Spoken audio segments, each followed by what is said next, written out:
इस युद्ध में ज़ेलेंस्की ने ऐसा तिलिस्म रचा है कि दुनिया की बड़ी बड़ी ताकतें उनके साथ खड़ी हो चुकी है।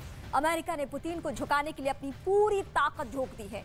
यूक्रेन की सेना को ऐसे ऐसे हथियार मुहैया करवाए जा रहे हैं कि पुतिन पर ये जंग एक बोझ बन जाने वाला है। क्या है ज़ेलेंस्की का ये चक्रव्यूह जिसमें पुतिन घिरे हुए नजर आ रहे हैं? देखिए हमारी एक खास रिपोर्ट।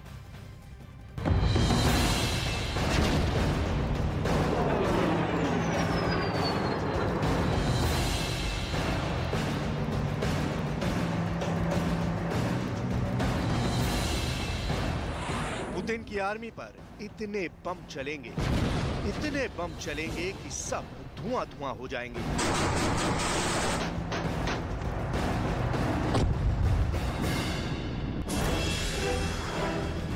और ये बम गोला बारूद आएगा कहां से? हथियारों का ये पूरा जखीरा बाइडेन सप्लाई करेंगे।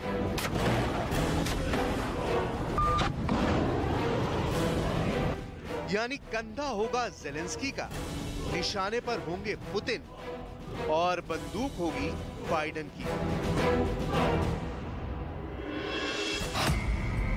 ज़ेलेंस्की को अमेरिका $800 मिलियन के हथियार सप्लाई कर चुका है। अमेरिका ज़ेलेंस्की को 6000 करोड़ के हथियार और गोला बारूद सप्लाई कर चुका है।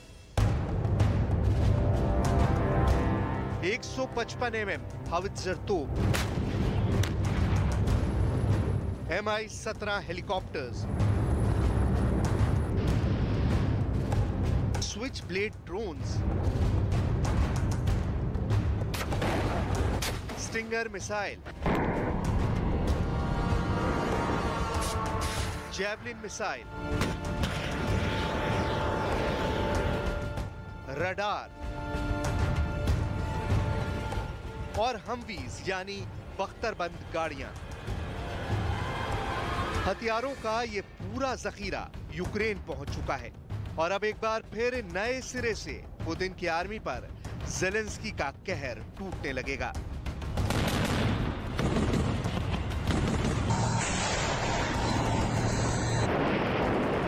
दरअसल यूक्रेन और रूस के बीच जंग का दूसरा चरण डोनबास इलाके में शुरू होने ही जा रहा है। ये यूक्रेन का नक्शा है और इस नक्शे में ये डोनबास रीजन है।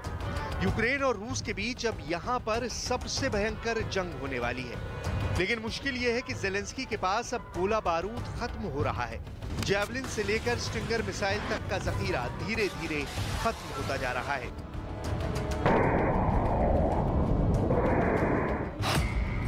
दूसरी तरफ डोनबास रीजन में पुतिन अपनी पकड़ लगातार मजबूत करते जा रहे हैं।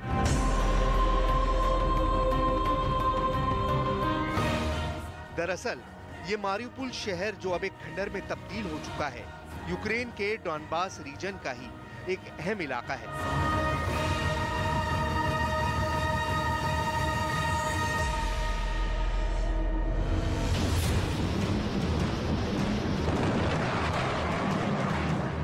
ज़ेलेंस्की के सैनिक अभी भी इस शहर को बचाने के लिए अपनी जान झोंक रहे हैं। अगर इस शहर पर पूरी तरह से पुतिन का कब्जा हो गया तो आप ये मानकर चलिए कि डोनबास रीजन यानी यूक्रेन का पूर्वी हिस्सा पूरी तरह से पुतिन की सेनाओं के प्रभाव में जा सकता है।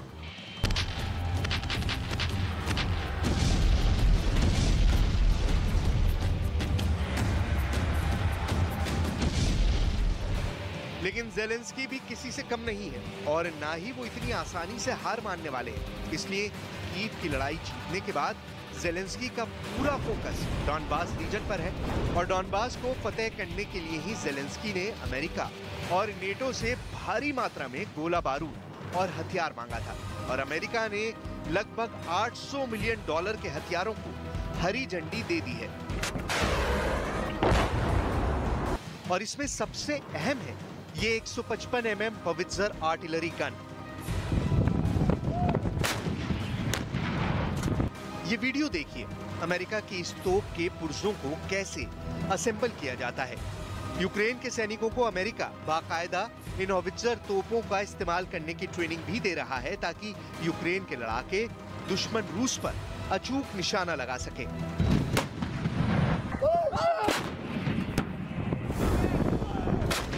अब रूस इन्हीं हैवी आर्टिलरी का निशाना बन सकता है। इस तोप की रेंज 30 किलोमीटर तक है, यानी इस तोप के 30 किलोमीटर के दायरे तक कोई भी दुश्मन बच नहीं पाएगा। अमेरिका यूक्रेन को 18 155 mm हॉवित्जर तोप और लगभग 40,000 राउंड आर्टिलरी भेज रहा है। यूक्रेन के पास तोपें तो पहले से ही हैं, लेकिन इनमें से कई पुरानी हो चली हैं, तो कई को युद्ध में रूस ने बर्बाद कर दिया। उसके बाद जेलेंस्की के तोपखाने में अमेरिका से आने वाली 18 नई तोपें शामिल होने वाली हैं। और ये हैं switch blade kamikaze drones. Kamikaze drone रूस के खिलाफ इस युद्ध में एक गेम चेंजर साबित हुए हैं। अमेरिका यूक्रेन को 2 तरह के स्विच ब्लेड कामिकाजे ड्रोन दे रहा है। पहला स्विच ब्लेड 300 और दूसरा स्विच ब्लेड 600। स्विच ब्लेड 300 का वजन लगभग 2 किलोग्राम होता है, जबकि स्विच ब्लेड 600 का वजन लगभग 22 किलोग्राम होता है। स्विच ब्लेड 300 ड्रोन जमीन से 10 किलोमीटर ऊंचाई तक उड़ सकता है, लेकिन स्विच ब्लेड 600 ड्रोन जमीन से करीब 39 किलोमीटर ऊंचाई तक उड़ सकता है। स्विच ब्लेड 300 ड्रोन 15 मिनट तक टारगेट पर मंडरा सकता है, जबकि स्विच ब्लेड 600 ड्रोन 40 मिनट तक हवा में रह सकता है। इनको स्विच ब्लेड ड्रोन इसलिए कहा जाता है क्योंकि जब ये लॉन्च होते हैं तो इनके ब्लेड जैसे पंख बाहर की तरफ निकलते हैं। ये छोटे मानव रहित विमान होते हैं जिनके अंदर विस्फोट भरा जाता है। ये सीधे एक टैंक या सैनिकों के समूह से टकराकर अपने साथ साथ दुश्मन को भी नष्ट कर देते हैं, यानी एक तरह के आत्मघाती या फिदाइन ड्रोन्स हैं। स्विच ब्लेड कामिकाजे ड्रोन्स की सबसे बड़ी खासियत ये होती है कि ये आसानी से रडार की पकड़ में नहीं आते। दूसरी सबसे बड़ी खासियत होती है कि इसे दूर बैठा सैनिक ऑपरेट कर सकता है, जिससे सैनिक की जान को नुकसान भी नहीं होता और दुश्मन सेना को भयानक नुकसान होता है। ये स्विच ब्लेड ड्रोन्स रूस, चीन, इजराइल, ईरान और तुर्की के पास भी हैं। इनमें कैमरे लगे होते हैं और 100 किलोमीटर प्रति घंटा की रफ्तार से टारगेट को हिट कर सकते हैं। रूस की आर्मी को इन ड्रोन्स ने भी काफी ज्यादा परेशान किया है।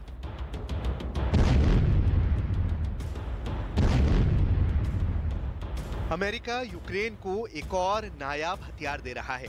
ये एक mobile short range radar system है जिसका नाम है AN/TPQ-36। ये रडार एक बार में 10 टारगेट्स का पता लगा सकता है। ये रडार 24 किलोमीटर की रेंज में हथियारों का पता लगा सकता है। ये रडार 18 किलोमीटर पर मोर्टार, 14.5 किलोमीटर तक तोपखाने और 24 किलोमीटर की अधिकतम सीमा तक रॉकेट का पता लगा सकता है। सबसे खास बात यह है कि सिर्फ 15 मिनट में असेंबल करके उपयोग के लिए तैयार किया जा सकता है। इस रडार सिस्टम ने रूस की आर्मी को बहुत ज्यादा नुकसान पहुंचाया है। इसके अलावा डॉनबास की लड़ाई में रूस का काल साबित होने जा रही है जैवलिन मिसाइल। अमेरिका यूक्रेन को 500 जैवलिन एंटी टैंक मिसाइल दे रहा है। जैवलिन को main portable air defence system कहा जाता है। ये किसी भी टैंक और विमान को नष्ट करने की क्षमता रखते हैं।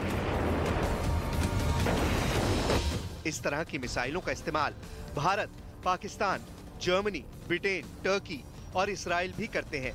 कंधे पर रखकर फायर की जाने वाली सबसे ज्यादा मिसाइलें रूस के पास हैं, लेकिन अब रूस ही इन मिसाइलों का कहर झेल रहा है।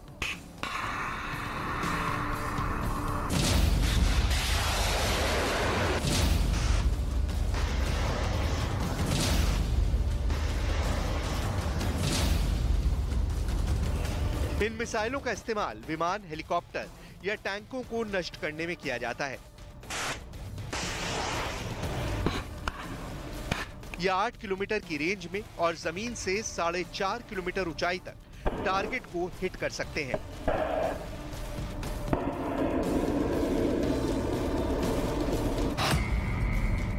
इसके अलावा भी अमेरिका यूक्रेन को 100 बख्तरबंद गाड़ियां, 100 ग्रेनेड लॉन्चर, 5000 राइफल, 1000 पिस्तौल, 400 मशीन गन, 400 शॉटगन भी सप्लाई कर रहा है। Mi-17 हेलीकॉप्टर्स भी यूक्रेन को मिलने जा रहे हैं। ये एक बार में 30 सैनिकों को ले जाने में सक्षम हैं। अमेरिका का राष्ट्रपति बनने के बाद जो बाइडेन ने कुल 25,000 करोड़ के हथियार यूक्रेन भेजे हैं। इनमें से 20,000 करोड़ के हथियार 24 फरवरी के बाद, यानी जब रूस ने यूक्रेन पर हमला कर दिया, उसके बाद भेजे हैं। अब पुतिन के सामने मुश्किल ये है कि अगर अमेरिका और नेटो इसी तरह लगातार यूक्रेन को हथियारों की सप्लाई करते रहेंगे तो उनके लिए ये जंग जीतना बहुत मुश्किल होता जाएगा।